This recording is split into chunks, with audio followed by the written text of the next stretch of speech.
Welcome, welcome. We are continuing our journey into Revelation. This is Volume 1, Part 2b. Let's get into it. The subject we are still establishing is how the church can be sure they are right this time about being in the last days of Revelation, prophecy, and wrath before the establishment of Christ's millennial reign. We are still in the midst of looking at the evidence as presented in the last video and are still on point number 1. And in this video, we finish covering point 1 and part of point 2. What are points 1 and 2? Let's review just a bit. Fulfilled prophecies that mark the advent of sorrows. The earth is dying. The growing societal tendency toward a one-world religion. Worldwide movement toward government digital currencies and social credit scores. The level of worldwide technology now. Nearing of the end of the 6,000-year age of earth and the coming 1,000-year earth Sabbath under Christ. So in the last video, we covered A through E of point 1. So if you didn't catch that last video, you should go back and watch it. It is powerful evidence. Let's review these points. So we have the return of the people of Israel to their ancient homeland, the reestablishment of sovereign statehood, the miraculous victory of Israel over insurmountable odds, preparation for the building of and ritual sacrifices and maintenance for a third temple. Jerusalem is reestablished as the nation's capital in 1967 and reaffirmed by Trump in 2018. The Euphrates and Nile River are drying up. The Gospels have reached almost every corner of the world. So again, this is not an exhaustive list. However, the fulfillment of these particular prophecies is incredibly important for the student of Revelation discerning the times. Let's finish going over these prophecies that point to the onset of the wrath of Revelation upon the world. The seals of Revelation mark the beginning of great tribulation in the world. It is unfortunate, though, that many Christians believe this is only going to be a 7-year period. This is incorrect. Nowhere in the Bible does it say that the tribulation would only be a 7-year period. It's going to last much longer. Too many prophecies must be fulfilled before Christ can return to fit into such a small little 7-year window. What is more, this 7-year period can only begin when the Antichrist begins to reign over the world as an official ruler, not as an unofficial ruler or a secret ruler. The 7-year period outlining the official reign of Antichrist, as specified in both Daniel and Revelation, is merely the last and most brutal segment or portion of the tribulation timeline. If I had to guess as to the total of years in the tribulation timeline, I would say roughly 70 years, the same as the first Babylonian captivity. Why? Well, because Israel was in Babylonian captivity for 70 years, and Revelation describes the whole world going into a kind of second Babylonian captivity, with God actually calling the satanic world government Babylon in the book of Revelation. Furthermore, from Old Testament reading and study of both history and scripture, the observant student will note that historical Babylon was, and will be again, more than a city. It was also, and will also be again, a worldwide kingdom, and that its destruction, which came in ancient days, will come again in the days of Revelation judgment. Again, this is called a double fulfillment of prophecy. The fate of physical Babylon mirroring the eventual fate of spiritual Babylon. But no matter how long it will take for all the Revelation prophecies to come to pass and God's retribution on the earth to be completely poured out, it is foretold by Christ that the end, as in the end of the world age culminating in Armageddon and his return and judgment, cannot take place until the Great Commission is finished and every nation on earth has heard the Gospels.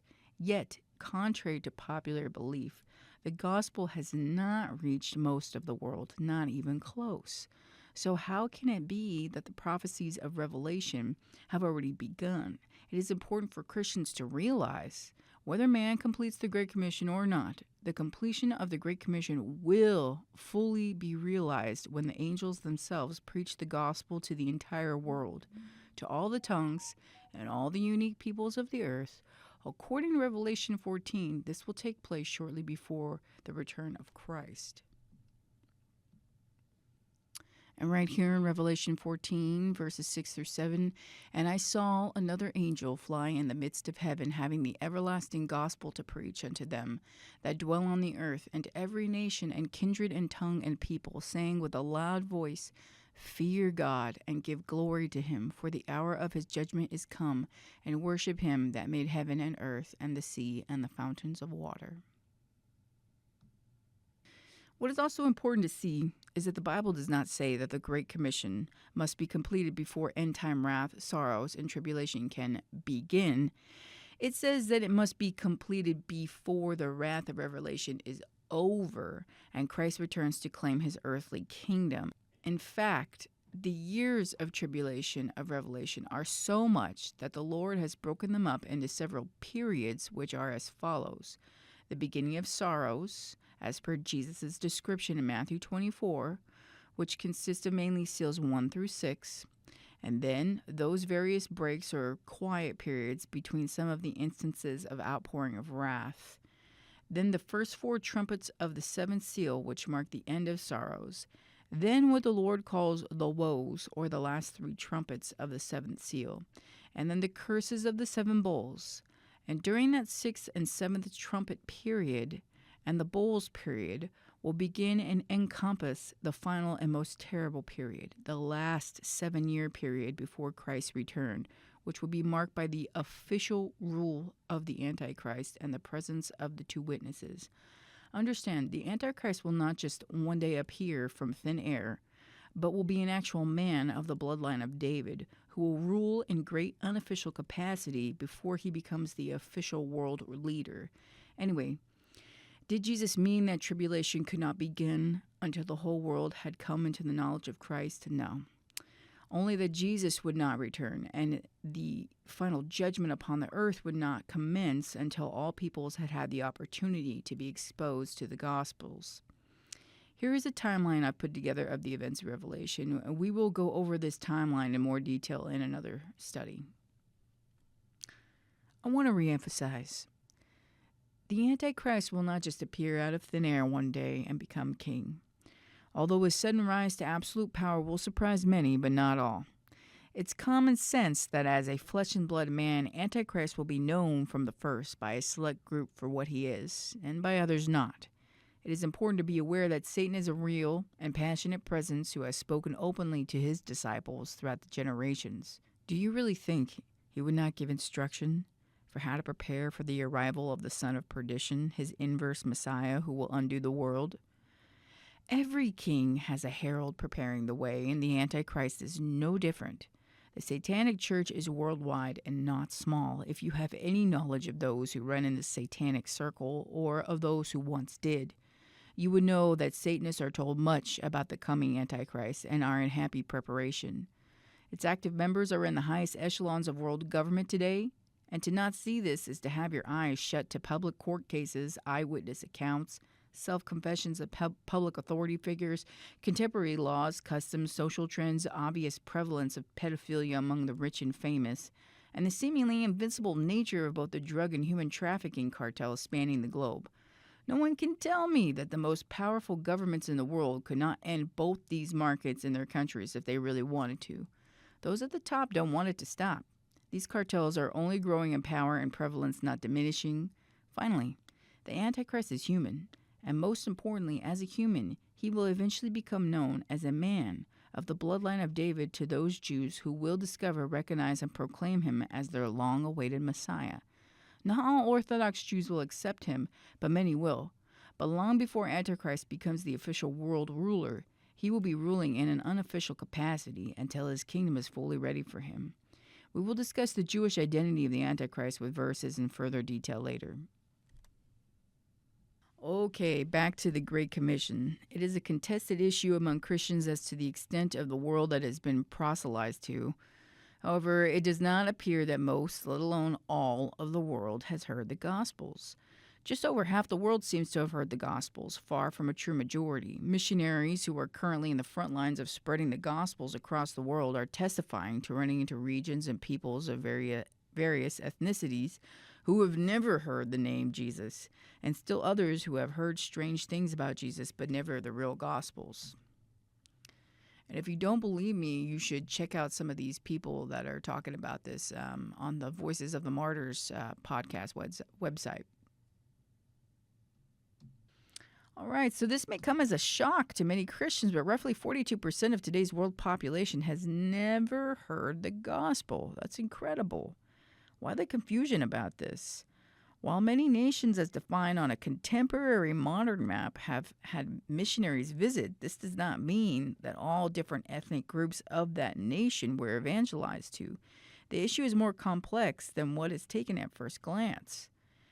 The nations that we have today were not carved out. They didn't have the same borders as in the days of Christ. So, for example, you have Nigeria here, the country. And so, yes, there have been missionaries there, and there are churches planted in Nigeria. Okay, but as you can see here, Nigeria as a single political country looks like, over there on the left to us. But in reality, Nigeria is a collection of over 540 distinct people groups, each needing a church planting movement in their midst. So you have just these little pockets of people all over the world who have never, ever heard the gospel. So where are these pockets of people mainly located? Those in the know about this spiritual crisis call it the 1040 window. Decades ago, Christian missions strategist Louis Bush coined the term because he found that the problem area covered Africa and Asia from 10 degrees latitude north of the equator to 40 degrees latitude south of the equator. And so if you read here the stats on this, so 2/3 of the world's population, more than 4.4 billion people, live in the 1040 window. 90% of the people living in the 1040 window are unevangelized too. Many have never heard the gospel message even once. There are either no Christians or not enough of a Christian movement in many cultures in the 1040 window to carry out vibrant near-neighbor evangelism. And it's very striking because, what is the prevalent religion there? I'm sure there's a lot of different ones, but the main one is Islam. And they're very militant, and they're violently opposed to the Gospels. So it's not a surprise that area is a problem area. So what's the holdup? The church's money and missionaries are not being poured into these unreached pocket areas, but in places already being reached, and that already have a strong Christian base of believers. More resources need to be going to what organizations are calling frontier peoples or unreached people groups. Meaning a group with virtually no followers of Jesus, no known movements to Jesus, no known active on-site church planting efforts underway, still needing pioneer cross-cultural workers. Also, the uncommon languages, ingrained cultures, poverty, and hostility pretty much toward the Gospels in these areas are very problematic. So after the angels reveal the Gospels to the entire earth, Christ will return to fulfill his role as the true King of earth and all creation. Seeing that between 25 to 42% of this world still has never heard the gospel of Jesus Christ should give each of us Christians pause and conviction. That being said, it will be interesting to see how the prophecy of Matthew will be fulfilled now. For as the days grow more evil, spreading the light of Christ may prove more and more difficult, not easier. It is true that over 50% of the world has had the truth offered to them by now, and in that way the prophecy's fulfillment draws closer. And it is almost certain that in the midst of growing suffering, coldness, inhumanity, and darkness, people will begin to search for the true source of love and light, God Almighty, out of desperation. The harvest grows because the world will begin to starve for love, life, and hope as it never has before. Great revival will come, but not because the earthly church has done such a great job, but such a poor job. For sickness of society is actually just a reflection of the church's ineffectiveness at large, and in these times. Regardless of this, we can be certain with every new soul that comes into the knowledge of Jesus Christ with his offer of salvation to them, it will draw all the world that much closer to the return of the King.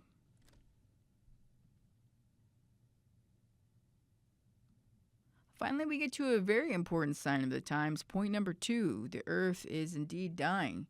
Yes, the earth is warming. Yes, the climate is changing. Yes, man is killing the environment and destroying our very atmosphere. But it has not come about in the ways in which you've been told. The story of everyday man's carbon footprint based destruction of the planet is largely a fabricated myth, a dark work of fantasy, really, meant to redirect blame onto the unsuspecting world populace and inspire fear, confusion, self hatred, and mass hysteria among human beings. While the common man has proven to be a poor steward of the planet with his wastefulness, careless pollution, and overuse of certain resources, it cannot begin to compare to what the technocracy or those people who have established a tyranny over us through technology, what they have done to the planet. The truth about the planet's demise is much more sinister than publicized. Those who possess over 90% of the world's wealth have created technologies as weapons and means of mass control and genocide, which are subsequently destroying the planet and everything living on it.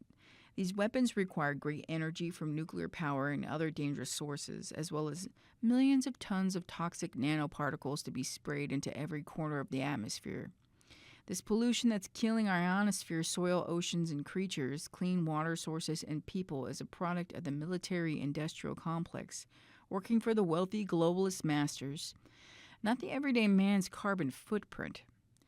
A man can never drive enough cars, reproduce enough children, farm enough food, eat enough hamburgers, or allow for enough cow farts to cause the extent of destruction that these mad science technologies have caused over these last 100 years. This does not mean that the common man should not clean up his personal act and protect the good earth that God has given him and repair, restore, and rethink where he can. This does not mean that the common man does not bear great guilt for the way things are. This evil destruction by evil rulers would not even be permitted by God against the earth or mankind if it were not for the everyday man's sins. The truth is that the extent of our sin in our world against God and his creation is so pervasive and egregious today that the Lord is allowing this terminal evil to overcome us and punish us. The Bible says that a land becomes cursed on account of a people's sin, and the sin is worldwide, so the curse on the earth is also worldwide. Thus, the grandeur of the world has declined throughout time, and in the climax of humanity's evil, we are living to see the earth in its death throes. Now we are witnessing demonically inspired, agenda-driven, warmongering elites tampering with the weather and climate cycles, playing God, and throwing the whole natural order of the planet out of whack. For the first time in history, all the world's trees are so stressed out from created droughts and fires, misalignment of the natural order of seasons, and the overwhelming poisonous chemical loads being dropped on them daily, that entire forests are succumbing to pests, diseases, and mild temperature changes, which before would have been minor problems. Throughout the history of Earth, forests have survived these common crises of temporary severe weather conditions, temperature changes, pests, and stressors without dying completely off across the world. Today, things are quite different.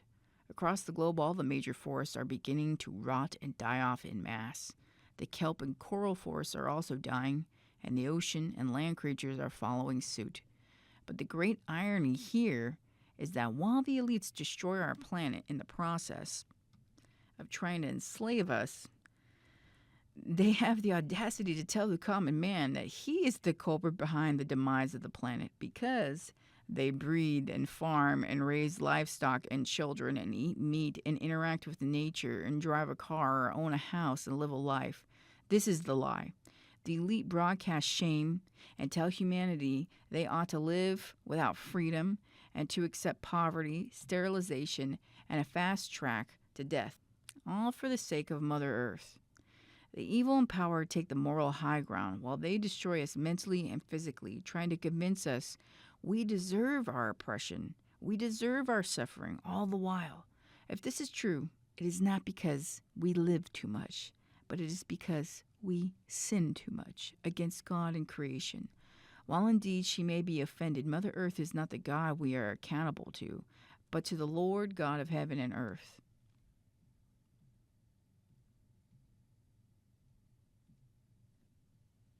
We are accountable to our Creator, not our dust. Mother Earth deserves our apology and amends, not our worship and repentance.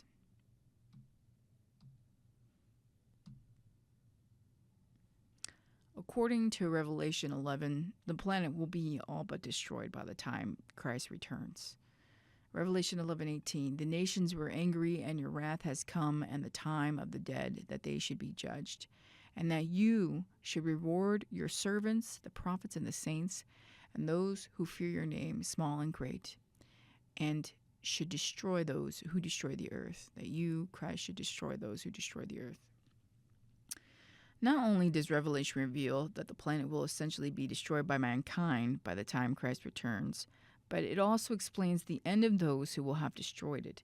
Never before has mankind had the capacity to completely destroy and sterilize the entire planet, or commit suicide, basically. And what is more, this potential is being harnessed and realized by those most evil among us. This is key to understanding why Christ will come in our day, and why he did not return in the days of the church preceding us. Again, it is not an exaggeration to state that the Earth is irreversibly dying. Weather weapons are destroying the ionosphere and atmosphere that protects us from UV radiation and extinction-level meteors. To say nothing of sewage and garbage dumping or oil spills, the nuclear testing, dumping, Fukushima power plant disaster that have caused the ocean to become terminally ill and nuclear.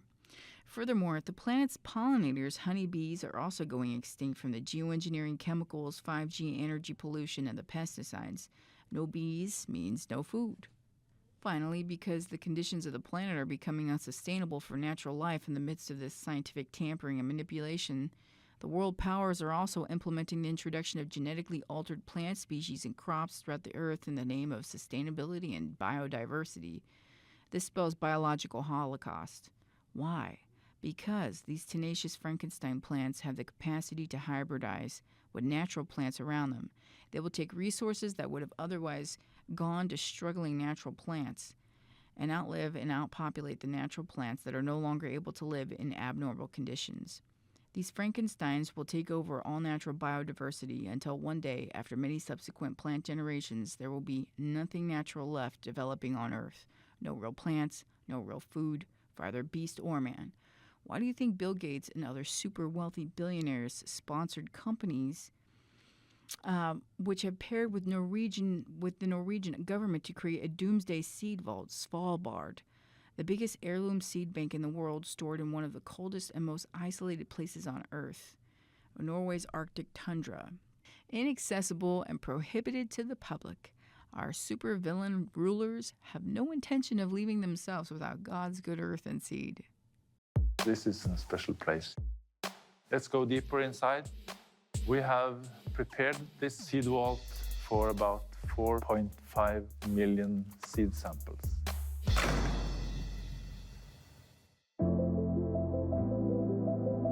Welcome to the Global Seed Vault. This is a facility where we store copies of seeds from gene banks all over the world. So now we are entering a long tunnel which leads into the Global Seed Vault. Deep inside the permafrost mountain, close to the North Pole, is a storage facility with the capacity to store over 4 million different crops and a maximum of 2.5 billion seeds. The Global Seed Vault was created as a backup system for the world's gene banks to protect humanity against any catastrophes that could potentially wipe out our agricultural diversity. We are now quite deep in the mountain. When we pass this door, we are in the permafrost part of the rocks here. Now we are moving from approximately 0 degrees into the permafrost section. We have the permafrost here, -5. In there, it's -18. And here you can feel the atmosphere. It's silent. You can hear the echo. It's a very nice place to grasp the atmosphere of being in an important place. Some journalists call this the Noah's Ark of plant diversity, and personally I think that's quite a good name. We call it the world's most important room. So let's go in.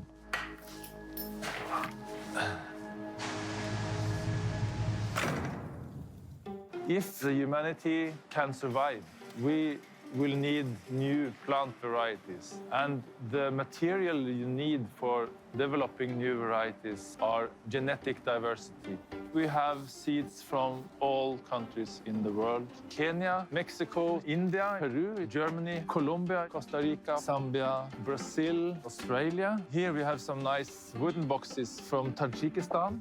Workers in gene banks, farmers have struggled to produce all these seeds and sent them here because they feel safe when they send the seeds here.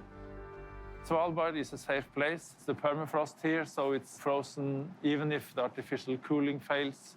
And Svalbard is quite far away from conflicts. Here we have boxes from Russia, and here we have boxes from Ukraine.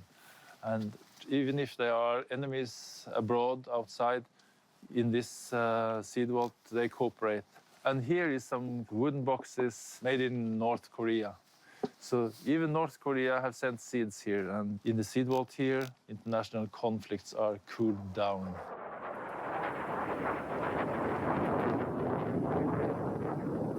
You see this empty space in this shelf. We had seed boxes from Ikarda's gene bank in Aleppo.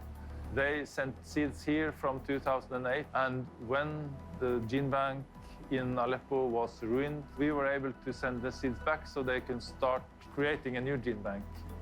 This system saved the seeds. If they had no backup here, the seeds would have gone extinct. This is the world's largest collection of genetic diversity of crops. What you see in here is 13,000 years of agricultural history.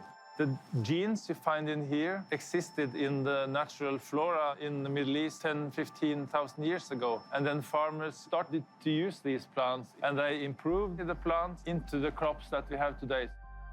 There is in the seed vault about 70,000 different varieties of barley, and 150,000 samples of rice, and 140,000 samples of wheat. Researchers, they investigate what are the properties we find in these old varieties, and they use the genes for making new varieties, for new purposes, for new growing conditions. Without this material, plant breeders, agriculture will never manage to feed the growing population. This is the raw material that we need for the future, that breeders need to make new varieties, to increase the world's food production. The work gene banks do every day, conserving their seeds, preparing the genes for future food supplies, is a very, very crucial and important work. I have a quite good feeling when I'm in here and know that this is a resource that the future will need. Seed goes extinct every day. And personally, it's a big motivation to think about all the work that has been done to bring the seeds here. And it feels very good to be a part of this global effort for future food supplies and conserve them in a safe place. For many people, the statement that the earth is dying completely and irreversibly is just too far-fetched. It may even seem to some that all I have to offer here are fear-mongering conspiracies. But are they? Don't you really want to know what's going on? Allow me to elucidate your reality.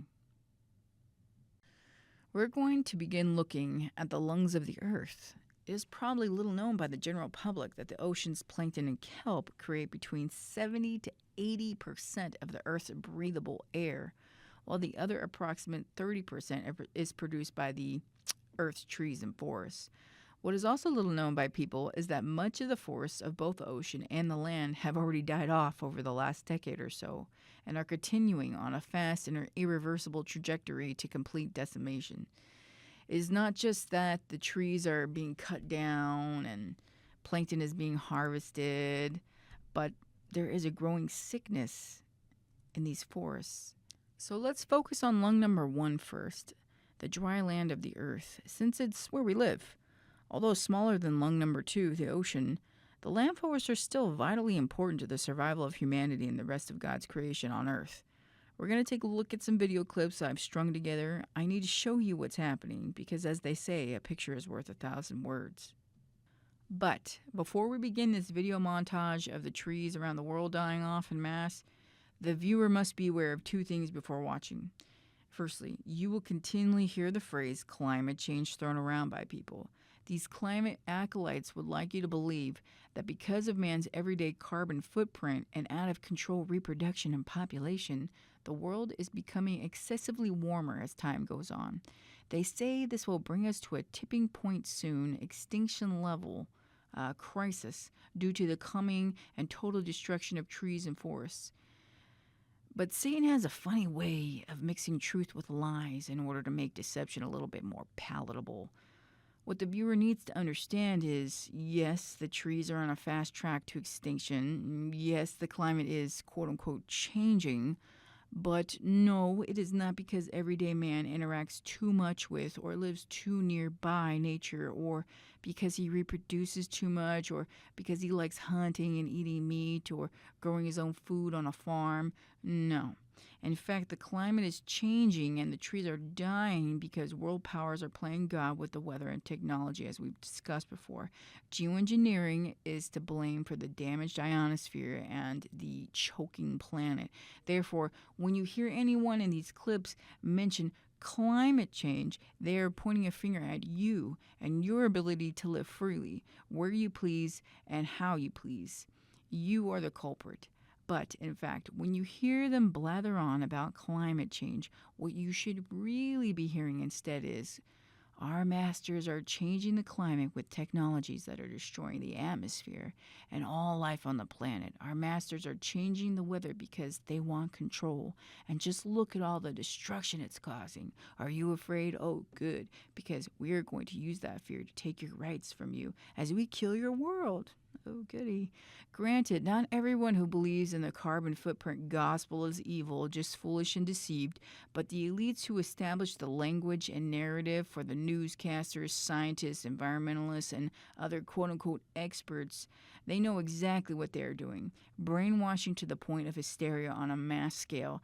Secondly, something to be aware of while you're watching. As you look at all these trees dying from pests, drought, pathogens, etc., try to think of these trees as someone with AIDS who no longer has a functional immune system. The trees are so thirsty, hot, hungry, poisoned, and bombarded by pests that they cannot shake it all off, and thus they are succumbing to an unprecedented worldwide die-off. This might be hard to watch, but try to keep this in mind. You can't fix a problem you decide never to look at.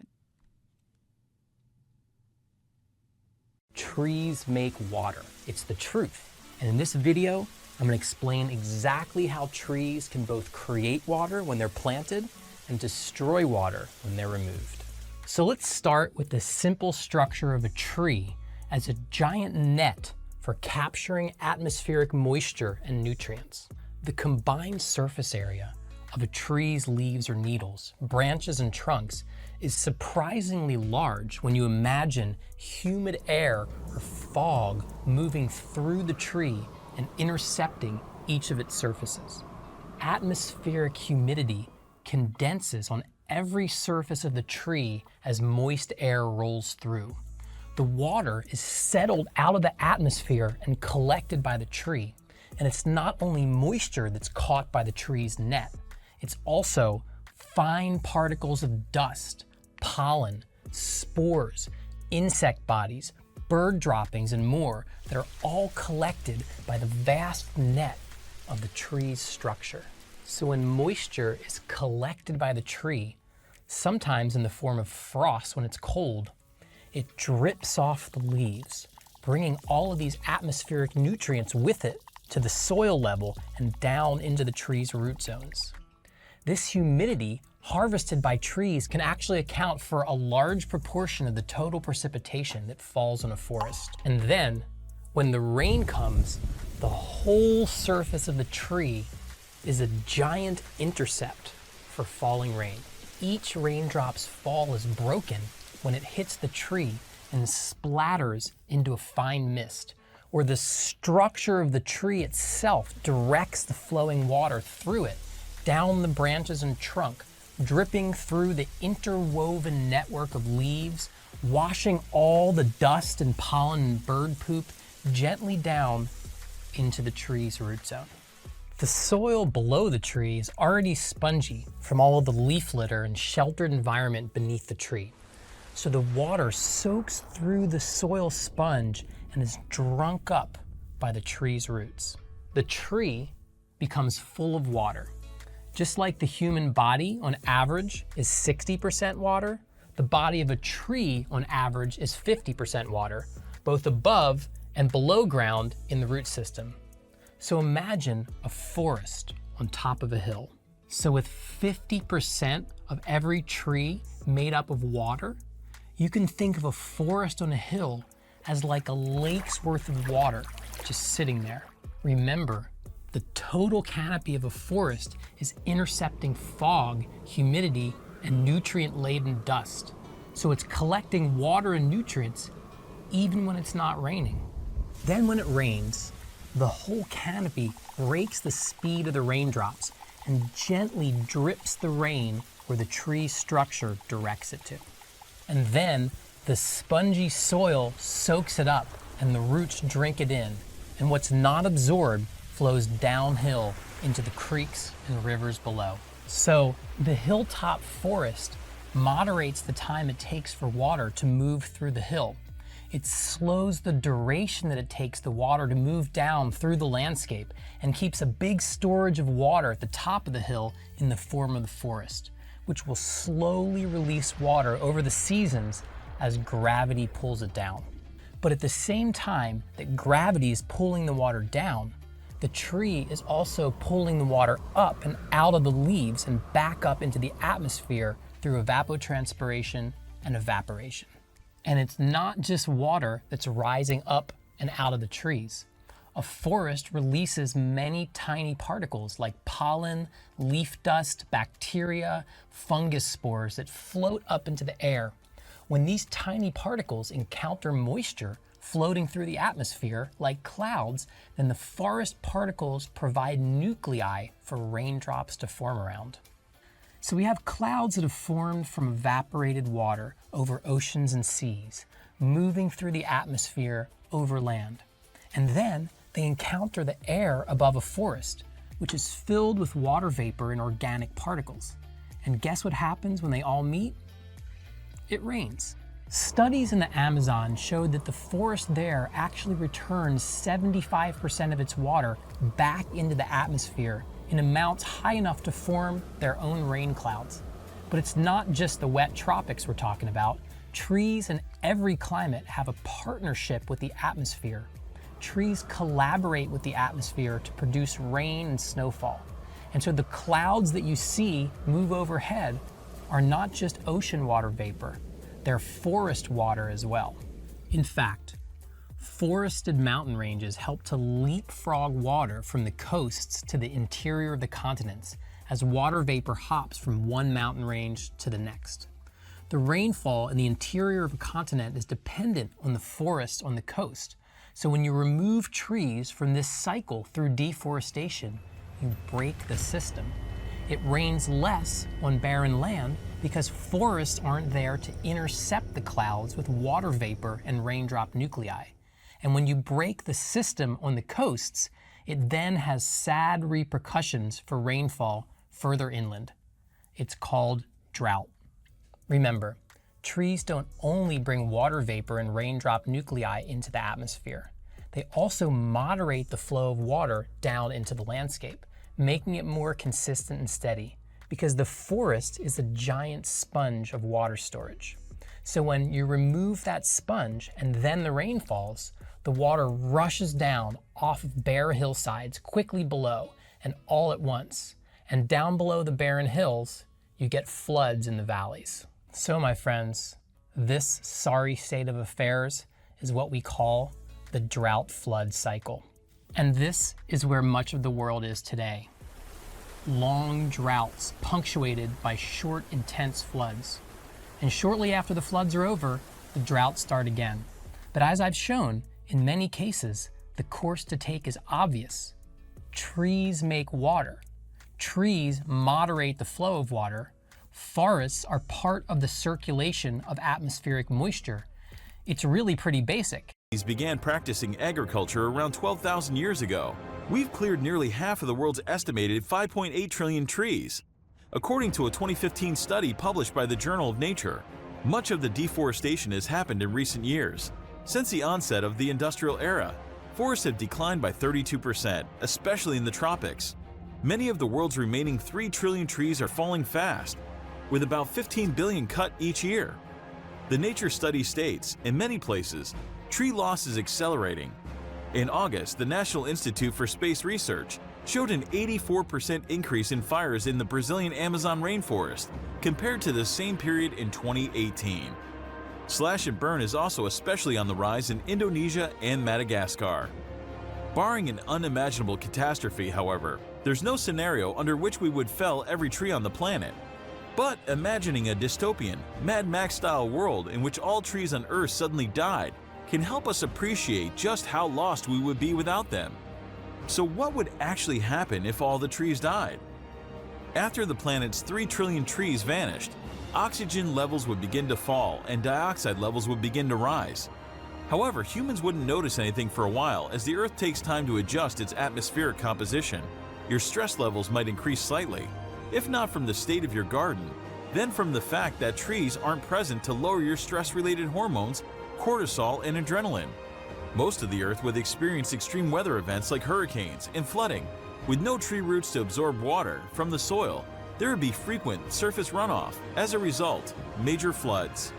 Roots are a great tool that hold soil together, so without them, there would be topsoil erosion, landslides, and sediment deposit in rivers.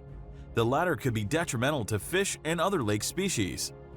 Rainfall would be becoming a rarity as trees absorb water from the soil and release it through evapotranspiration. That means less clouds. Lands would quickly dry out as trees aren't there to re-moisten the atmosphere.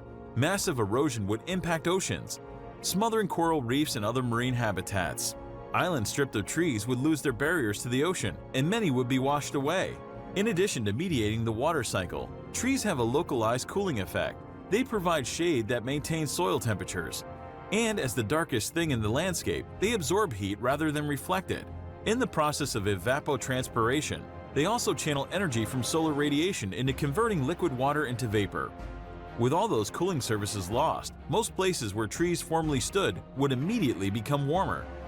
Humanity's suffering would begin well before catastrophic global warming took place, however. The increased heat, disruption of water cycle, and loss of shade would take a deadly toll on billions of people and livestock. Poverty and death would also descend on many of the 1.6 billion people who currently rely directly on forests for their livelihoods, including for harvesting food and medicine. More people still would find themselves unable to cook or heat their homes, given the lack of firewood. Around the world, those whose work revolves around trees, whether as loggers or paper makers, fruit growers or carpenters, would suddenly be jobless, devastating the global economy. Agricultural systems would likewise swing wildly out of whack. Shade crops like coffee would drastically decline, as would ones that rely on tree-dwelling pollinators. Due to temperature and precipitation fluctuations, places that formerly produced crops would suddenly fail, while others that were previously unsuitable might become desirable. Over time, though, soils everywhere would become depleted, requiring significant amounts of fertilizer for crops to survive. Further heating would eventually render most places uncultivatable and unlivable. The wave of extinctions would extend beyond forests, depleting wildlife that depends on single trees and small stands of trees as well. Even a single isolated tree in an open area can act as a biodiversity magnet, attracting and providing resources for many animals and plants. Therefore, losing even individual trees can severely impact biodiversity locally. Many animals that once depended on trees for food and habitat would start going extinct. The food chain would begin unraveling from the bottom upwards. Natural scavengers would likely survive the longest, feeding off other dead beings. We would start noticing accelerated effects of global warming. The polar cap would melt due to rising temperatures, causing a rise in sea level. Many of natural springs would be contaminated. Large amounts of carbon would also run into the oceans, causing extreme acidification and killing possibly everything but jellyfish. On top of these devastating changes would be health impacts. Trees clean the air by absorbing pollutants and trapping particulate matter on their leaves, branches, and trunks. Researchers from the U.S. Forest Service have calculated that trees in the U.S. alone remove 17.4 million tons of air pollution each year. At least 850 lives are saved as a result, and at least 670,000 cases of acute respiratory issues are avoided. The Rocky Mountains of North America, home to some of the most beautiful, pristine forests in the world. But the shades of burnt gold and reds aren't the changing tones of autumn. They're dead and dying trees. We're looking at tree mortality over a scale of tens of millions of hectares in the last decade alone. In fact, right across the globe, there are reports of trees dying in mass numbers. From Europe, from Africa, even right across the Amazon, and right here in Australia. Here, in the Perth Hills, trees have been dropping by the tens of thousands. Inside their carcasses are thriving parasites. So this is the larvae, a late instar larvae? Oh, he's alive and well. These long-horned borers have been feasting on the live wood of jarrah and marri, the two dominant eucalypt species in southwest Western Australia.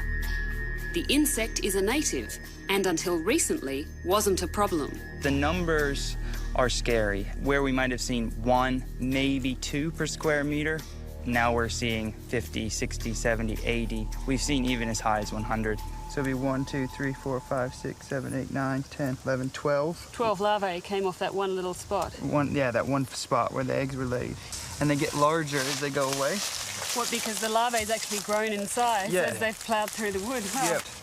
And this has had it. This is dead, yeah. But don't blame the borers.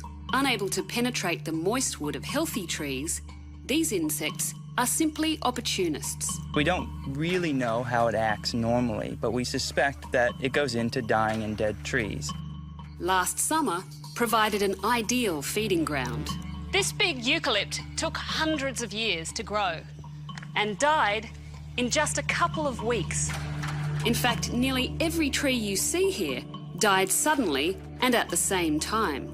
Last summer was the hottest, driest period on record, and we had some 122 days with no rain. We had weeks with over 42 degrees, and we started to see large areas just collapsing and dying. So we took an aeroplane up, and it was amazing to see the extent of the yellowing and purpling and the numbers of trees that were dead. In the Perth Hills, we lost approximately 20,000 hectares of trees. Sadly, it's not just a one-off extreme event. Since the 1990s, trees of many different species have been declining across southwest Western Australia.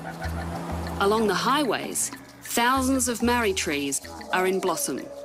They look healthy from a distance, but step a little closer and you'll find they are marked for death. Okay, so this is a very good example of a typical canker in marri. Wow, that's a really sick tree, isn't it? Yes. The first things we look for is the red china vein, the bleeding, and the way the bark is lifting away off the main stem. The canker is the tree's reaction to a deadly fungus, which the eucalypt tries to wall off by surrounding it with a callus. Eventually, though, the pathogen wins.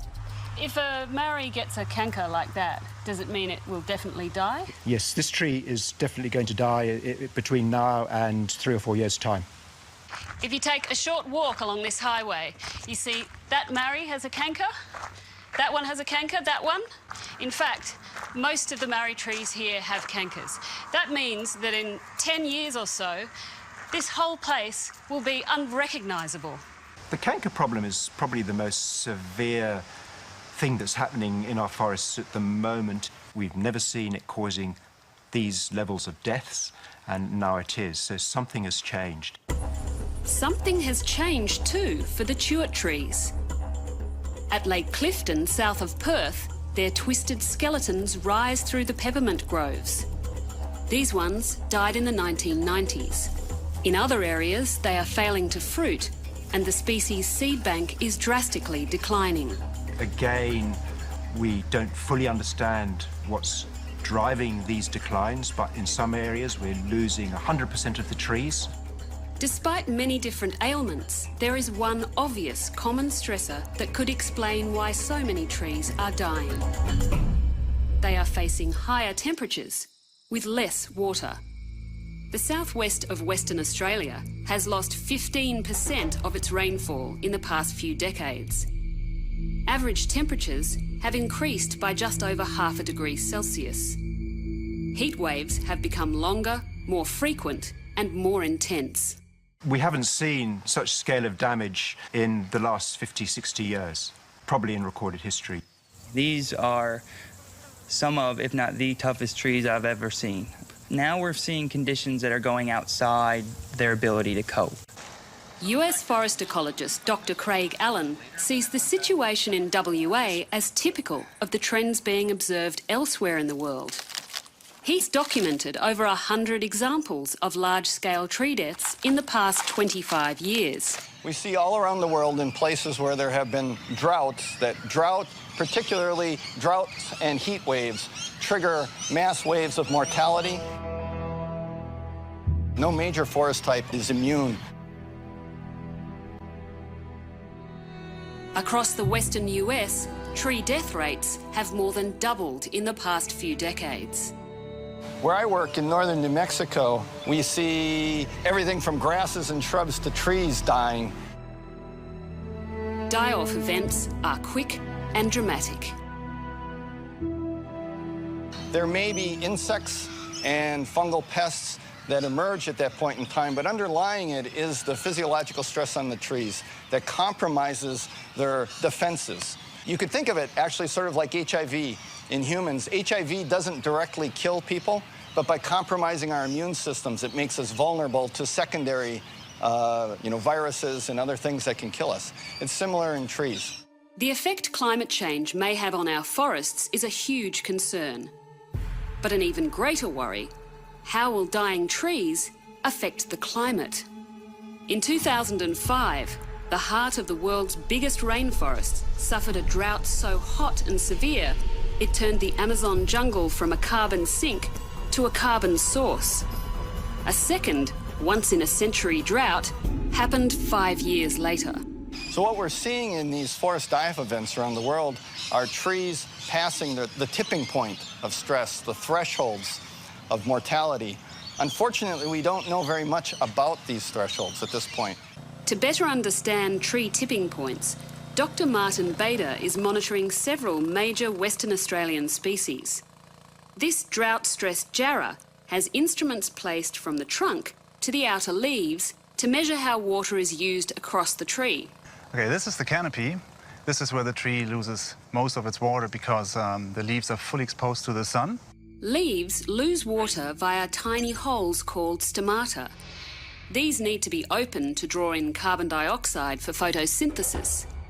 But if too much water is lost, the trees can shut down their stomata. We came out on a 40-degree day and did our measurements and realized that shortly after 9 o'clock, the tree basically shut down, because at that time of the day, there was only a small opportunity where the tree could actually photosynthesize. And so it can't basically eat. The tree avoids dying of thirst, but then begins to starve. Martin had measurements on a banksia that died just a few months ago. Any time a day was over 30 degrees, the tree ran into pretty high stress levels. And then we had a couple of days consecutively over 30, 32 degrees. And there was just too much, apparently, that tipped the tree over.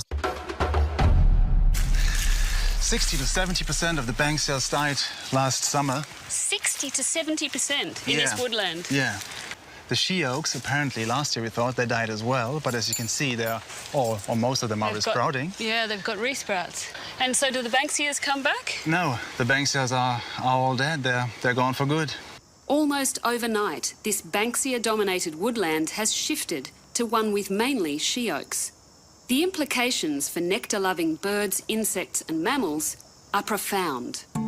With climate change certain to intensify over the coming years, is there anything at all that can be done? There's good evidence trees can be protected with booster shots. This one's a fungicide. And the tree is transpiring and the chemical is taken up into the sap flow. This little capsule contains nitrogen, phosphorus, potassium and trace elements, all the nutrients a tree needs. Not very good with a mallet. Good luck. Sometimes we see the response within 6 weeks. The leaves can change colour from a yellow to a nice, bright, healthy green. And it can save a tree like And it can this, save a tree. which looks like it's almost dead. It could be a saviour for parks, gardens and golf courses, but ultimately, injecting all the trees in the world is just not an option. Eventually, climate will have the last say. What's most alarming is that these die-off events may be just the tip of the iceberg. We know that warming temperatures exacerbate tree mortality, and the climate predictions are that the world is going to get much warmer soon. So we may be just at the very front edge of what could be wholesale mortality of the world's forests, the forests that we know and care about today. New tonight, California's forests are quickly dying off as the result of drought, wildfires, and beetles. A U.S. Forest Service aerial survey shows more than 9 million trees died last year alone from bugs, disease, fire, and dehydration. The losses are slightly less than what was recorded in surveys 2 years ago, but are still well above what scientists consider normal. Take a look at this strange device.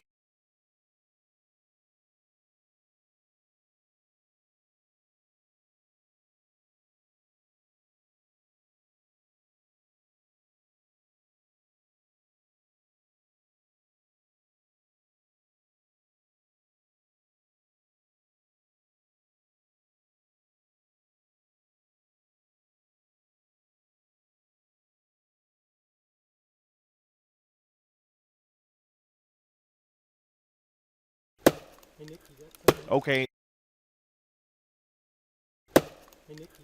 Okay, I did not expect to see this. Forestry researcher Nick Ampersey studying a tree by chopping into it.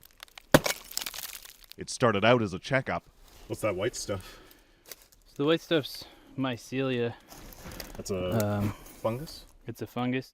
It turned into an autopsy. We are dealing with some weevil activity here at the base. Every year over the last decade and a half, the U.S. Geological Survey gives 17,000 trees a physical. This is a new dead tree this year. This year is the worst they've seen. Weevils? Yeah. Normally only about 2% of the trees in their study areas die. This year we saw a 13% die. That's a really severe uptick. We've never seen anything like it before. Ecologist Nate Stevenson has surveyed some of the oldest, richest forests in the U.S. and British Columbia. And compared to just a few decades ago, he found that the death rate for trees has doubled. The one thing that really stood out is warming temperatures. We think those are what's driving the increase in tree death rates. So the climate is getting hotter and drier. Better for the insects, worse for the trees. You can see the dead branches, you can see the dead leaves.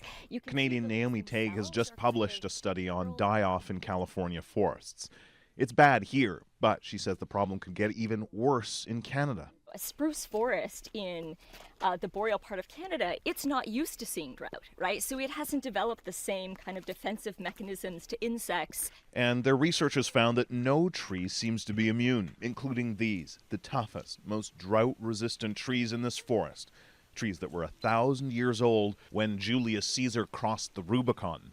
This is the first time this kind of foliage dieback has been observed since this has been a national park. Giant sequoias. They shrugged off the Dust Bowl in the 30s, but now a significant number of them are losing as much as half of their leaves. To find out just how bad the situation is, a small group of scientists is doing something, well, you just have to see it. Yep, that's a crossbow. That was the perfect shot. It just dropped short. Shooting an arrow with a line attached over a branch so far away you need a spotter to track it. I can't see where it went. That's the easy part.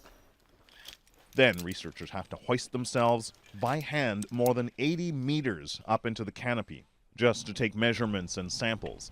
If there's a positive from this tree-killing drought, it's this. For these scientists, it's literally a dry run, a chance to improve their models to predict what will happen in North America when this hotter, drier climate is the norm. I mean, this tree here is probably, more than 1,000 years old, maybe 2,000 years old. They're really resilient trees, but every species, every organism has a limit, and, in the future there may be a point where drought impacts become so severe that they shed all their foliage, they stop growing, maybe at some point they get susceptible to insects or disease and start to die back. If they do, the reluctant coroners will be back with their axes. Kim Brunhuber, CBC News.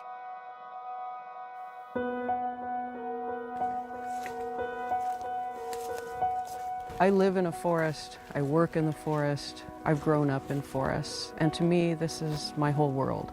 And to see so many trees that I love dying is very disturbing.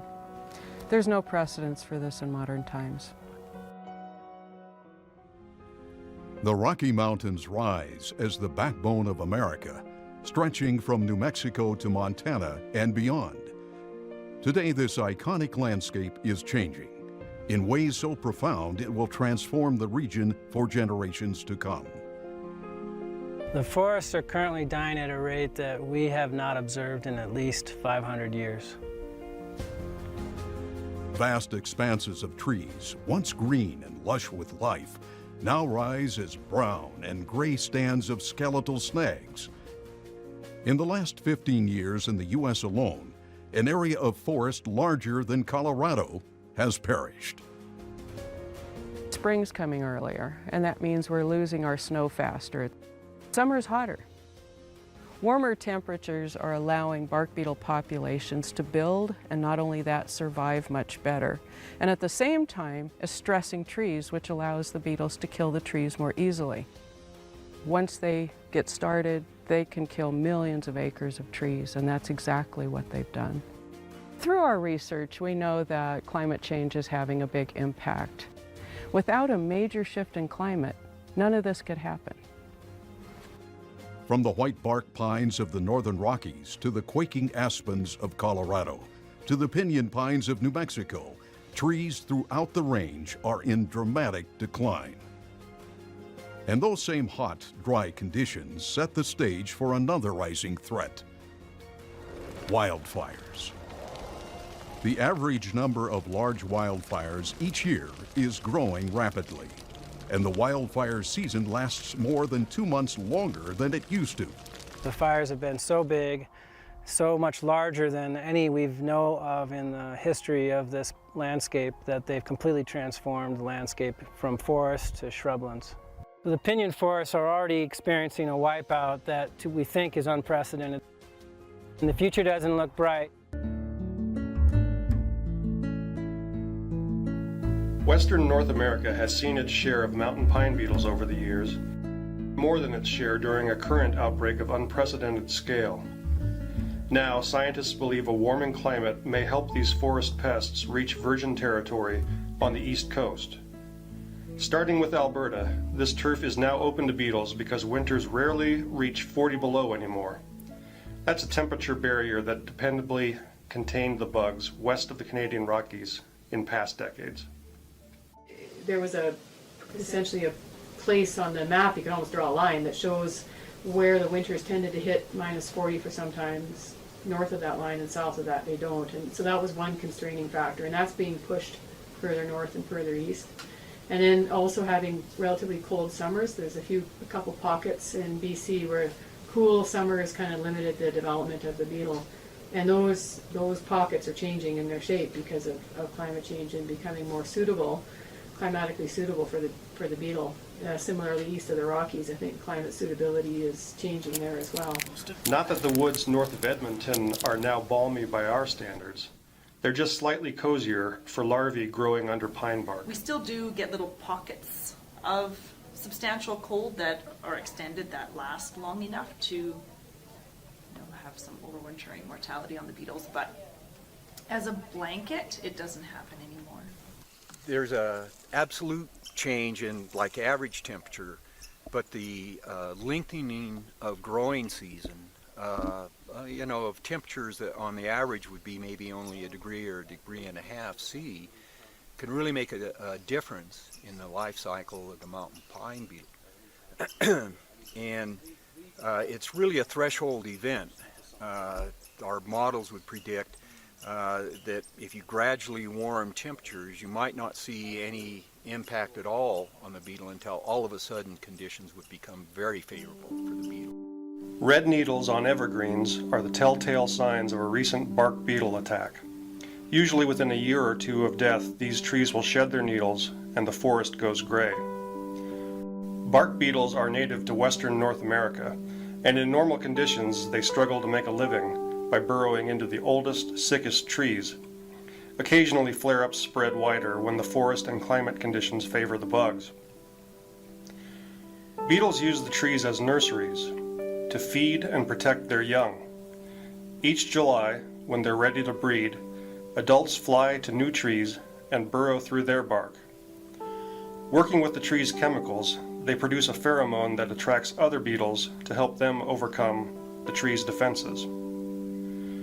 The tree may secrete a sticky pitch that's toxic to invaders, but its immunity may be compromised if it's stressed from drought or a changing environment. Once inside, the beetles dig sideways through a shallow layer that the tree uses to conduct water and nutrients, and that's where they lay their eggs. The larvae will feed on this soft tissue and grow before repeating the cycle by flying to a new brood tree. Together, hundreds or thousands of beetles overpower the tree by choking off its circulation.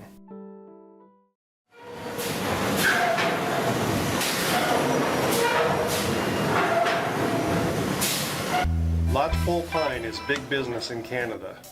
Dozens of mills across British Columbia and Alberta ship lumber to the US and Asia and make pulp for paper and sanitary products. Some employ hundreds or thousands when counting contract loggers and drivers. But the forests those mills were built to use are dying, victims of a massive bark beetle outbreak that ultimately will slash timber supplies for decades to come.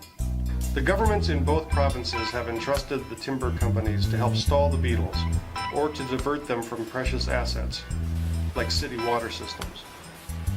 In Alberta's boreal forest, where climate change has introduced beetles for the first time, companies are shifting their harvest to target pine instead of more valuable spruce. They are prioritizing their highly susceptible, highly connected pine, so we're moving it before the beetles get there. Industry that has smatterings of beetles on the landscape. They're working with us when we develop our single tree control plans, and where they're going to be harvesting or where they can harvest and take out the infested trees, then we coordinate our plans that way. And then in terms of where beetles are everywhere on the industry's landscape, like around Grand Prairie, they pretty much are taking beetle out. All of their blocks, or the majority of their blocks, have beetle in them. And they're trying to make sure that when they are cutting, they're getting as many beetles as they can, or cutting in areas that will provide the biggest benefit for beetle control, while still trying to maximize their green wood. The beetles cost the mills money even when they get to the logs in time, and they must get to them within at least 2 years to salvage any for lumber. Dried out logs will crack, and beetles introduce a blue fungus that stains the wood and makes it less desirable in certain markets. So the mills have invested millions of dollars apiece in digital scanners and software to instantly analyze logs for damage and to flip them into positions where saws can carve out maximum value. Companies are trying to clear most of their mature pine stands before beetles can. What we did is we switched all of our harvesting over to pine. And since 2006, about 27,000 hectares, so roughly about 1 million infested trees we dealt with and harvested an additional 3 million at-risk trees. You couldn't capture all the beetles if you wanted to, but at that point it was actually it was actually a moot point anyways, in at least in my mind, because the beetles were expanding so rapidly in so much area, we couldn't even keep up with the available timber harvesting land base. Yeah, well, we added on shifts in our mills. I think we were running at a very high capacity, and if anywhere it could have been done, you would think it would have been done here in central BC, and it wasn't enough. Whether to beetles or to saws, BC lost mountains of pines. It brought wide ecological changes. Summer rivers have run warm and then run low. We usually end up with actually more more snow on the land because there's less interception by the trees, right? So, but then there's no shade from the trees, so it tends to come off very quickly. And you know, by the time, you know, end of July rolls around, the cattle ranchers don't have water in the streams that have been there for, you know, ever since they can remember to water their cattle. So there's issues around the sustainability of, you know, even a way of life of cattle ranching. We were trapping in the streams that run into the Fraser River, and the temperatures we were taking out of those streams were like 24 degrees, or, you know, like way too high for salmon fry to survive. So we were actually trapping for the endangered interior Fraser coho, and we weren't finding many of them. Now, the provinces and companies will have to consider how to prevent a repeat in the next century, when all of the seedlings they're planting now are ripe for beetle trouble. It was President Franklin Roosevelt who said forests are the lungs of our land, purifying the air and giving fresh strength to our people. But a new assessment out this week paints a picture of the nation's trees in trouble. They face a host of threats, including invasive species, deadly disease, and climate change. It's come to this, injecting trees to try and save them. The tools of the trade include drills, pesticides, hard work, and a little hope, all in the quest to stop a tiny beetle from finishing off this ash tree. It's one of about 100 tree species in the U.S. now deemed at risk of extinction. Here on the edge of the Blue Ridge Mountains on the Appalachian Trail, parts of the forest are in real trouble and likely can't be saved. And that's why land managers and scientists are trying to conserve what's left.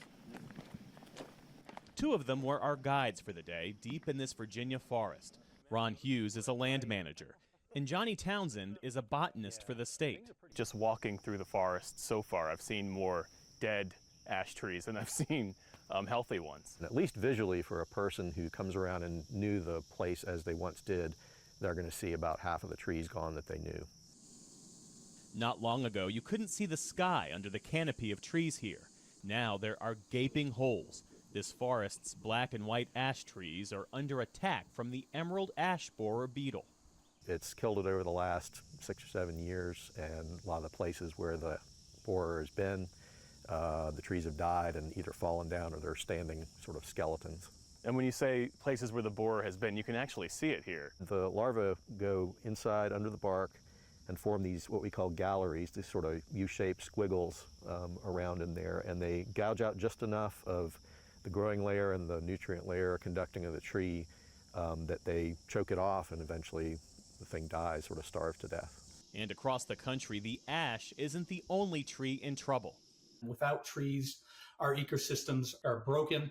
Wesley Knapp is the chief botanist for NatureServe, a nonprofit whose extensive database of trees helped contribute to a new sweeping assessment of the state of native trees in the U.S. We had to first come to a consensus on what trees are, and we landed on 881 species of tree.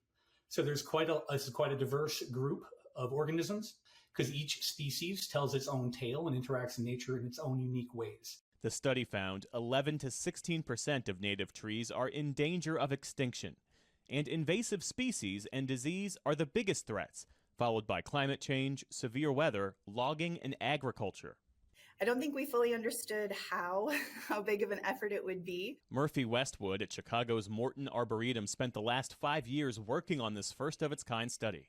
Before this report came out, we didn't really have a strong understanding of the state of the country's trees and their risk of extinction. I mean, imagine a forest without a tree. Trees are also important to our everyday lives. They improve our air quality, they capture stormwater, they capture carbon, so they're a very strong and powerful nature-based solution to the climate change crisis that we're facing. And they also give other co-benefits like cultural value, spiritual value. They even increase the value of your home, your property. They make our cities cooler. Many of the tree species identified as most at risk are in the southern U.S., Florida, Georgia, Alabama, Texas, and out west in California. Many are recognizable species, hawthorn, oak, and pine, among others. That brings us back to the struggling ash tree. We trekked deeper into the forest, off the trail and through streams to find one of the largest living black ash trees in the forest. Is the threat posed just by the insects, or is climate change a factor here as well? A species like this, which is actually a northern species, and survives in a few places in Virginia where the climate is just right, and that means a little cooler. When you start getting increases in temperature, then you start affecting that plant that likes a different climate. When you get a tree that is a very integral component of a forest, and it goes away, it's a disruption in the whole system. And there are microclimate changes that happen when you open a part of the canopy up. And to your point, I mean, we've got the sun beaming in right now. I mean, 5-10 years ago, that wouldn't have been the case? That's correct. In the 20 years since the emerald ash borer made its first appearance in the U.S., it's destroyed tens of millions of trees in 30 states. Nature's deadly graffiti was all around us in Virginia, an example of just one of the threatened trees on the new list.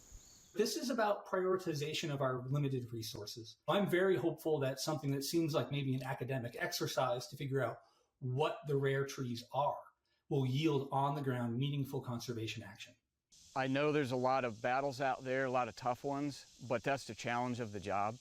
And if we do everything we possibly can to benefit and to conserve, that makes me feel good. Even at the end of the day, if I come back in and half of these trees we're treating are dead, at least I know that we have done the best we can to conserve it.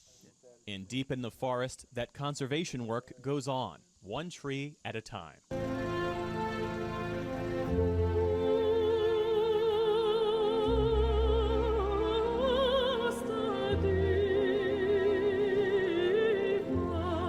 In the Amazon rainforest, water is the source of everything. Food and drink, even transport. But it's experienced its worst drought on record. Its rivers, lakes and streams drying up. So we should be able to pass through here normally even at the end of the dry season, but we're getting stuck. Oliveira Tacuna is taking us to his village. I don't think we're going to get much further. And this is the only way to get there. Then we're going to have to get out. It's a 5-hour journey. At least, normally. Eu nunca tinha tido essa seca, né, com essa proporção. Nós nunca tinha visto. Não falo nem história. Seca, mas não no nível que está agora. Rapaz, não sei se esse Oliveira aí. It's dry and it's hot. Brazil is in the midst of a heat wave.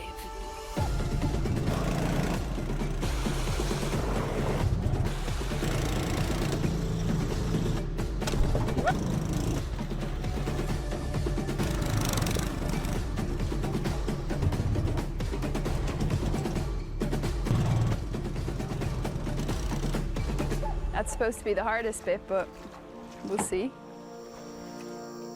Oliveira's community, 40 families in the middle of the Amazon, has been badly affected by the drought. They're struggling to access clean water to bathe. Crops are affected too, and getting to and from the city is difficult.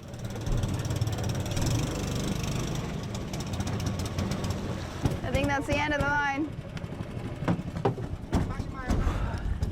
We've been traveling for nearly 5 hours now, and Oliveira says we're not even halfway, so it looks like we're going to have to turn back. Are you worried about how the weather and the climate here is changing? Sim, a preocupação é grande, né? Que se de repente se piorar mais do que está, os parentes vão ficar isolados, lá não tem como vir. Aí eu risco aí a cobra, o jacaré que vão ter que atravessar os lagos. Aí é mais perigoso do que aqui. Né? Um parente passou mal lá e não conseguiu chegar a tempo à cidade. Thousands of villages have been cut off by this drought. Over 100,000 people. But scientists are worried that this is an indication of something even more catastrophic, an ecological disaster. And there are signs. In 2 major lakes, dolphins have been turning up dead. And what happened this year is something that we've never seen before. Nobody's been seen before. It's unprecedented. We are used to seeing dolphins frolicking in the lake every day, and we go by them and we see babies and everything. And all of a sudden, one day we woke up and there were 20 carcasses along the shores. And then 5 days later, we had 70 carcasses. It was just devastating, devastating. It was such a shock that the Brazilian government sent an emergency team to try to figure out what was happening. Não precisa. In some places, the water was up to 40.9 degrees Celsius, 3 degrees higher than human and dolphin body temperature. What you do, that's where you live, and all of a sudden you're in the middle of the soup and you can't get away. You've lived in the Amazon for a long time? For 30 years. Have you ever seen anything like this drought? Never even thought about it. The fear is that the forest is racing towards a theoretical tipping point. In the vast Amazon, water evaporates from the trees to form rain clouds. And in this way, it feeds itself the water it needs to sustain life. If vast swathes of the forest die, it may not be able to do that. And the Amazon would keep dying, and faster, in a catastrophic feedback loop. This is the heart of the Amazon, and this is what the air is like. Just thick with smoke. You can smell it. More signs that the forest is losing the ability to recover. When it's dry, small fires set to clear land for planting burn out of control. The Amazon saw more fires in the past year in its primary or untouched forest.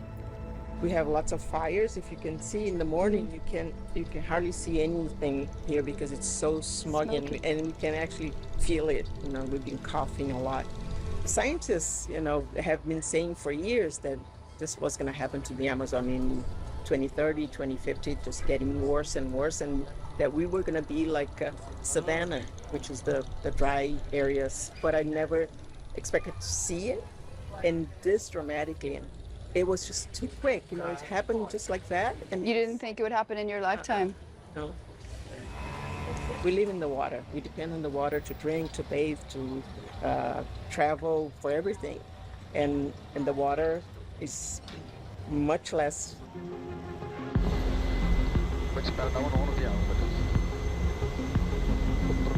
About 17% of the Amazon has been deforested since the 1970s. And if that figure hits 25% and global temperature rises more than 2.5 degrees Celsius, then scientists say the tipping point could be triggered. It would be a disaster for millions of people south of the Amazon who rely on it to produce rainfall. And for the billions of us who rely on the rainforest to help keep the planet cool. The Amazon stores around 150 billion metric tons of carbon. So we have rain? Yes, finally. But perhaps not for long. Yeah, not enough? Well, the climatologists are saying this drought will continue. Flavia Costa researches the health of plants and trees in the forest. We got to see some plants that are already showing signs of being dead. Some colleagues that are flying drones, they say they can see also canopies that are completely defoliated. It's too soon to assess what this drought has done to the Amazon, but the last big one in 2015 can give us a clue. We have seen very large mortality in the last drought when, on average, the Amazon stopped to function as a carbon sink. And we mostly expect the same now. It's sad. Yeah, there might be a moment where the forest starts to lose the capacity to recover, but this is probably not widespread. So some regions will probably become savannas, but there are pockets of forest that probably will remain. With the rains here now, the forest can recover. But next year, another drought is predicted, and the question is, can it recover enough? We always say, you know, these animals are sentinels because they feel first what's going to come to us. And that's why I say it's a slap on the face, because it's happening to them, it's going to happen to us. Are you scared? Well, I am, because not only because of the forest, I live here. I understand the drama of the population. Imagine if every 5 years we have a drought, and each drought is a bit worse than the before.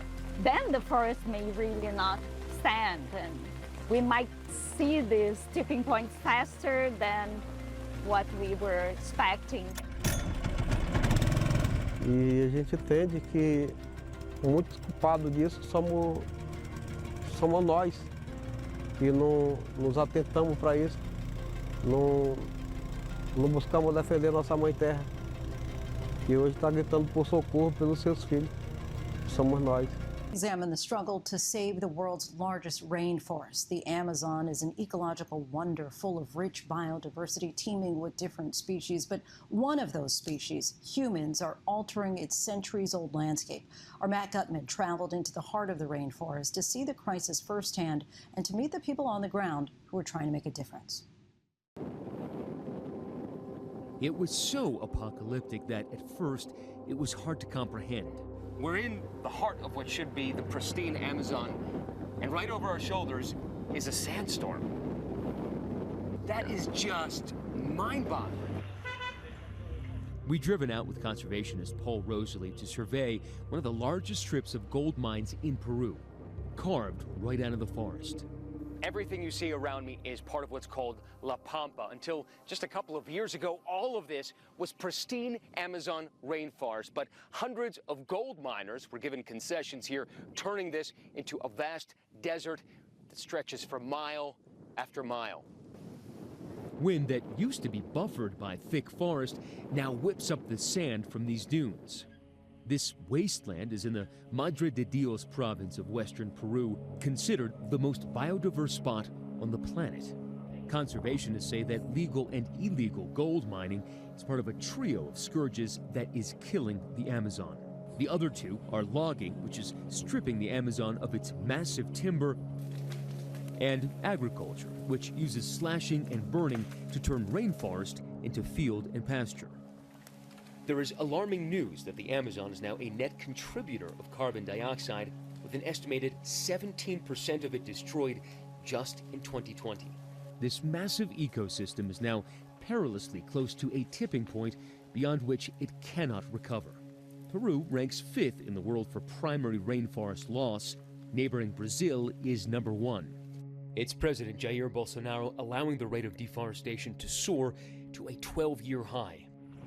And the signs of that destruction are perhaps no more evident than on this road. In Rosalie's eyes, it's a shortcut through hell. Someone coming from the U.S., they see this and they say, wow, that's beautiful. Yeah, I mean, these fields are big and beautiful, but I'm driving through a graveyard right now. A few years ago, this was pristine primary forest, and once this road shot off the Trans-Amazon, all this was burned, all this was cleared, and the thing is, people see the green and they think, oh, it's beautiful.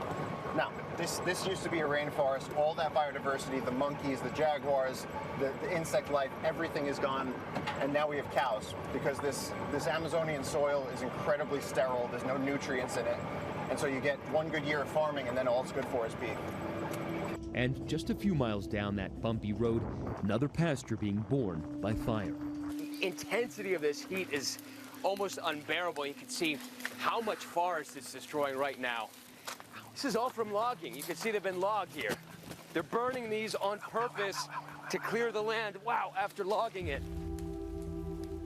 You got some guys on your left. Yeah, they're not happy that we're filming. The men at first telling us to leave, eventually saying they needed to burn this part of the forest to farm, warning that if they can't grow cocoa, they'll grow coca for cocaine. This is exactly what we're dealing with every year, is that these roads keep coming out, and then people cut the rainforest, let it dry out, and then they're burning like this. And this is an entire ecosystem. All these ancient trees, all the wildlife in there were just being lost. These kinds of burns are what are causing 10 to 15% of all the CO2 in the atmosphere, right? That's right. Almost a fifth of human carbon emissions are coming from this. All we have to do is not burn down forest. farther down that dirt track, this ramshackle village. A boozy pit stop for loggers coming downriver. We unload our gear and pile in those canoes. And on that water, we see the Las Piedras River lined by walls of green. Lunch is served in banana leaves. The only utensils are our fingers. And here, Paul visibly relaxes. We've been coming here for 17 years. Yeah, almost, yeah. What draws you? This is, to me, this is like being at church and in Avatar at the same time. Like, it's just, I mean, there's so much life here. It's taken me this long to learn how much I don't know. A couple of hours later, we nose towards shore, up those stairs cut from the slippery clay and towards the Jungle Keeper's main station. Paul has spent well over a decade in the jungle, but it still thrills him. So this is a very, very important tree. There's that army of leafcutter ants, the tamarins squawking in the tree, scarlet macaws by the dozens. But the real kings of the jungle here are the trees, some topping 200 feet. Rosalie calls them skyscrapers of life. How lucky are we? This is called the kapok tree. There are thousands of species living on it, from fungi to ants to vines to sloths. It's one of the reasons it's called the mother of the forest. The tree so massive, our drone had to keep flying out just to capture the tree and the forest beyond. But the majesty of the Amazon's trees makes them targets for loggers. It's the job of Jungle Keeper rangers to patrol the river's banks, monitoring for loggers and poachers. And the job is risky. ¿El trabajo es peligroso? A nosotros, al intervenir a un maderero o algo, corremos también riesgo por nuestra vida, porque no sabemos qué es lo que nos pueden hacer, porque algunos actúan de manera impulsiva y diciendo, ¿no? ¿Quién eres tú para que me prohíbas, ¿no? de trabajar y todo eso? Fighting deforestation is dangerous business. There are 180 firefighters in the Madre de Dios region. All of them are volunteers. There are so many fires here in the western Amazon, Hernando Mosquipa's team can tackle only the ones threatening structures. What Hernando is saying is that this bamboo, when it's this hot, even when it's green, it'll burn. It's also incredibly dangerous. He points out these barbs get stuck in his firefighter's arms. And once they get close, the wind changes and the fire surges. Mosquipa's orders a retreat. Mosquipa laments that the equipment they have is outdated. No tenemos equipos, que ustedes se han dado cuenta. Estamos con equipos que hace 20 años nos han dado esas mangueras. 20 años. Sí, mangueras. Finally, they're able to make a path for their hoses, that spray of water slowing the fire's advance. Mosquipa leaves us by pleading with us to get the word out that they need donations. Please, he told me, we need secondhand equipment from the U.S. A study out this year estimated that 85% of the endangered species, the original inhabitants of the forest, have suffered habitat loss due to agriculture, mining, or logging. Hi, how are you? Some of the animals wind up at the gates of Magali Salinas' sanctuary, simply called the Amazon Shelter. Salinas is a former flight attendant who now rarely leaves those gates. She says she can't. It's just too busy.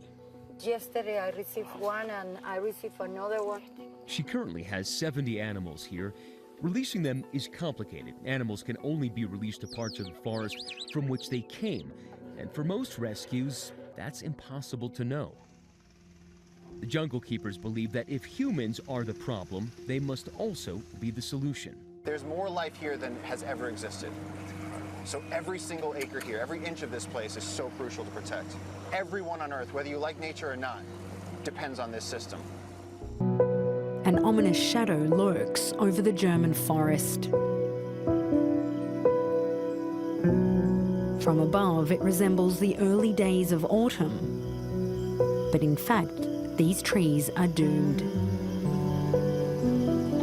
This week, Down to Earth is in central Germany, where its fabled trees are falling ill and dying, one after another, in a long chain of destruction.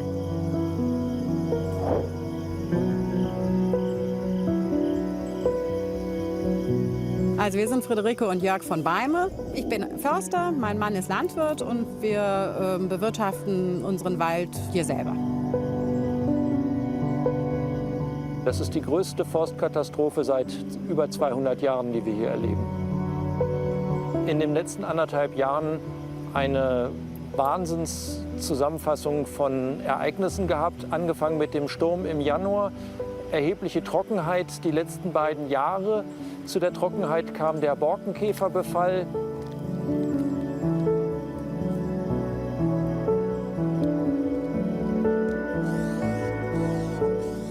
Der Baum bekommt ein Paar, bedeutet Käfer.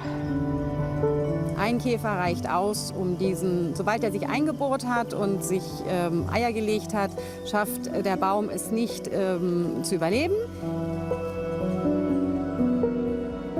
Die Bäume sind sehr flexibel, können eigentlich unter normalen Umständen sehr viel verkraften.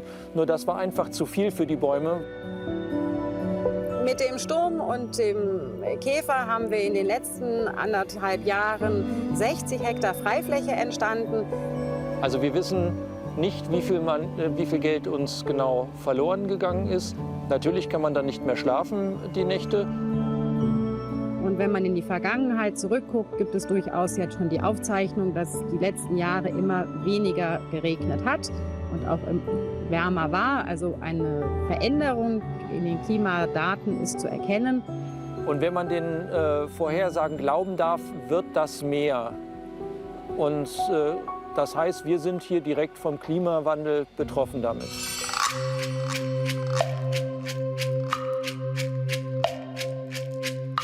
This same situation is being replicated all over Germany. More than 1 million trees dead since 2018, 180,000 hectares affected, in what is now being deemed a national environmental crisis.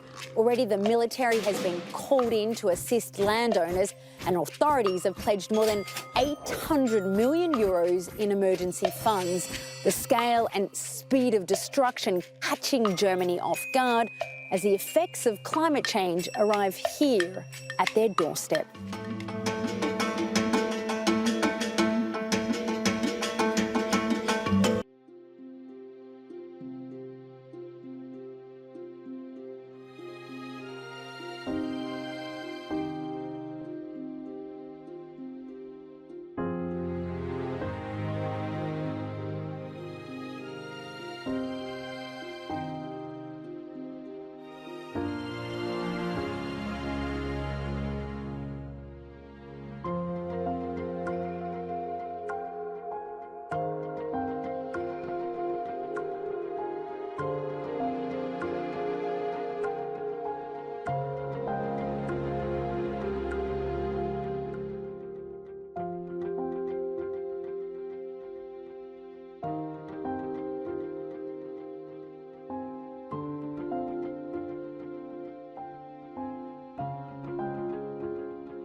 在70、80年代吧，因为就是说，中国改革开放以后，实际上这个木材也就逐渐在开放，实际上有很多这种，一些林场，国有林场，包括一些私人老板买这个林场，然后进行这个砍伐。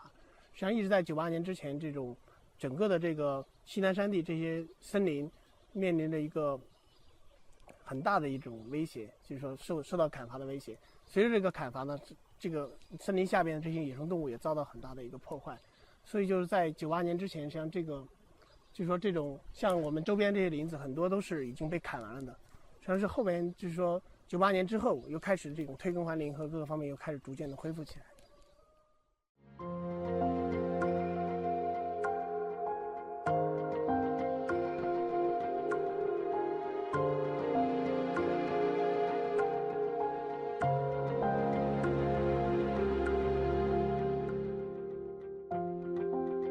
Think of forests as just producing wood, but of course they produce lots of other things. They are habitat for animals. They do provide erosion control.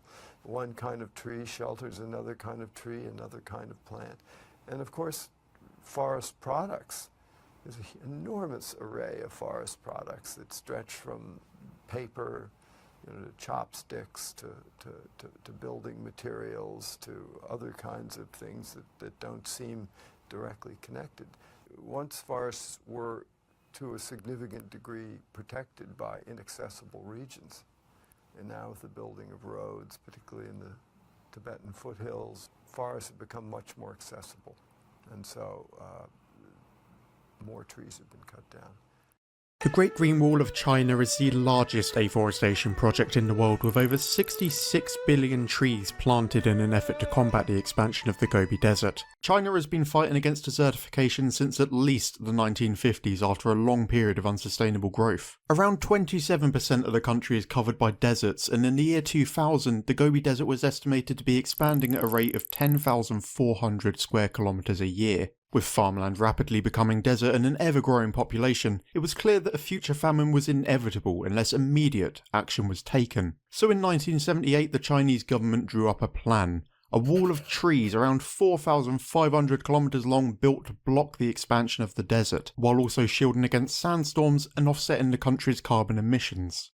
China is at war with the desert, and the desert is winning. In the past 40 years, China has lost roughly 15% of its entire land area to desertification. That's an area roughly twice the size of Texas. Sandstorms ravage the country, turning the sky yellow and causing deadly air pollution everywhere from Mongolia to Beijing. But recently, China has been fighting back against the sand. Like the Great Wall that was built nearly 2,000 years ago, the nation is building a new wall to keep the desert at bay. But instead of being built with bricks and manned by soldiers, China is building their new wall with trees. They have already planted over 66 billion of them, and they're only about halfway done with the project. China's war with the desert has been going on for over 5,000 years. In fact, you could even argue that the war began millions of years ago, when the deserts in the north of China first started forming. As the Indian subcontinent rammed into Asia, what's now western and northern China got cut off from the ocean's moist air. The massive Himalayan mountains formed, as did a series of smaller mountains and basins that eventually became the deserts of northern China. More recently, over the past 1,000 years, China's population grew from around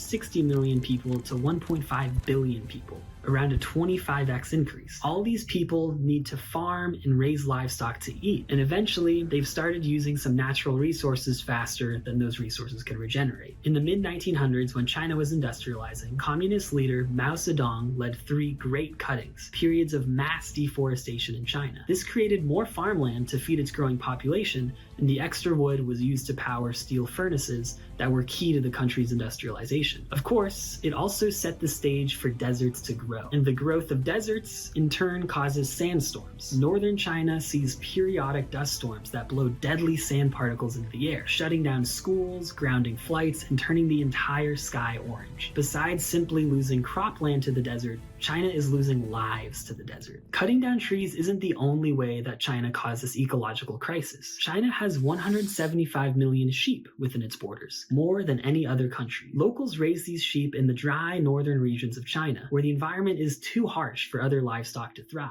But even though these sheep provide a source of income on otherwise unusable land, and they're adorable, there's simply too many of them in too small of an area. The sheep need to eat, and there isn't enough vegetation to go around. Plants in the area get eaten back further and further until there's none left. The desert keeps spreading. So, in 1978, after seeing sandstorms get worse and worse while the desert grows faster than ever, Chinese leaders hatched one of the craziest plans ever to fight the desert, the Great Green Wall. This project, more accurately translated as the 3 North Shelter Forest Program, would see the planting of billions of trees across almost the entirety of northern China over a period of 70 years. It's arguably the most ambitious ecological project ever taken on, and over the past 45 years, we've seen China make tremendous progress. Each year, the country plants trees over an area nearly the size of Ireland. These massive efforts may already be turning the tables on desertification. Back around the year 2000, the desert was growing by by around 10,000 square kilometers a year. Now, China is actually winning the battle, reclaiming more than 2,000 square kilometers of desert each year. The actual techniques used to plant the Great Green Wall vary from region to region, with some areas planting trees next to major highways, and others creating a checkerboard pattern of new trees to hold back the wind, or sometimes even using planes to drop seeds onto degraded grassland. The Chinese have even been researching genetically engineered plants, chemical dune stabilization, and farming techniques that could grow rice in the desert. And in addition to its environmental benefits, the project also has huge economic benefits.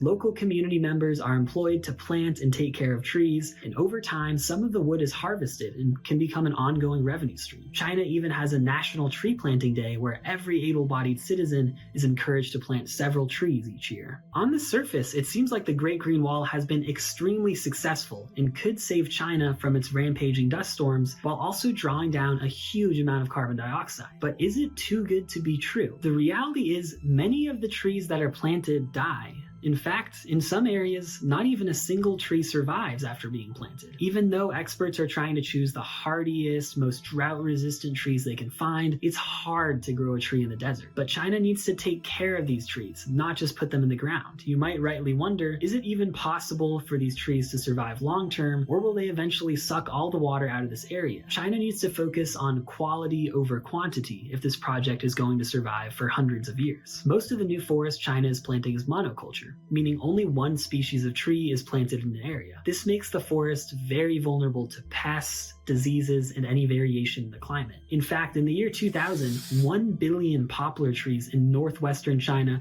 were lost to a single disease. That's over 10 years of work planting forests lost because the ecosystem had no resilience. Policies in southwestern China have also seen failures. Farmers were found cutting down native plants to replace them with non-native trees that the government would pay them for. The government was effectively paying people to make the ecosystem worse. The story of one inspiring woman in China could point to a better way. Yin Yuzhen was born in northern China, and after she was betrothed to her husband through an arranged marriage, she moved to his village in the desert. She and her husband lived in a cave dwelling underneath the ground that was covered with dead wood. She saw the sandstorms firsthand and was determined to do something about it. So, she sold her family's sheep to buy some saplings, and she got to work planting trees. The first batch of trees she planted struggled. Only a dozen survived out of the hundreds she and her husband planted. But over time, she learned which species do better and how to grow them well.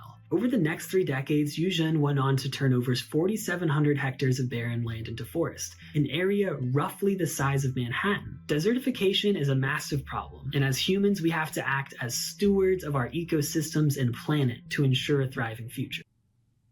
All right, well, that closes the lesson today. I'm afraid we are only at the beginning of the evidence that the Earth is dying. Keep an eye peeled for the next installment of Unraveling Revelation, Volume 1, Part 2C.